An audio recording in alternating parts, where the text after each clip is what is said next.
আপনি যত বড় পাপী হন, আপনি যতই অন্যায় করেন না কেন, আল্লাহর রহমতের দরিয়া, আল্লাহর রহমতের দরজা আপনার জন্য খোলা আছে না নেই? জায়নামাজটা বিছিয়ে দেন, চোখের পানি ছেড়ে দেন, 2 রাকাত নামাজ পড়ে সেজদায় লুটিয়ে পড়ে কাঁদেন।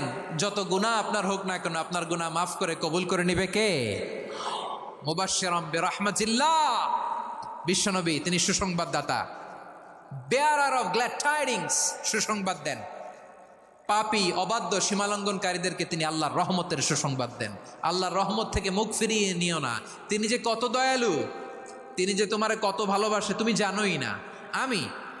আমি আমাকে যত বেশি ভালোবাসি তার চেয়েও আমাকে বেশি ভালোবাসে কে? সবাই বলে নাই, বুঝতে পারে নাই বোধহয়। আমি আমাকে যত বেশি ভালোবাসি তার চেয়েও আমাকে বেশি ভালোবাসে কে? আমার মাতা পিতা আমাকে যত ভালোবাসে তার চেয়েও আমাকে বেশি ভালোবাসে কে? আমার প্রিয়তমা স্ত্রী আমাকে যত বেশি ভালোবাসে তার চেয়েও আমাকে বেশি ভালোবাসে কে?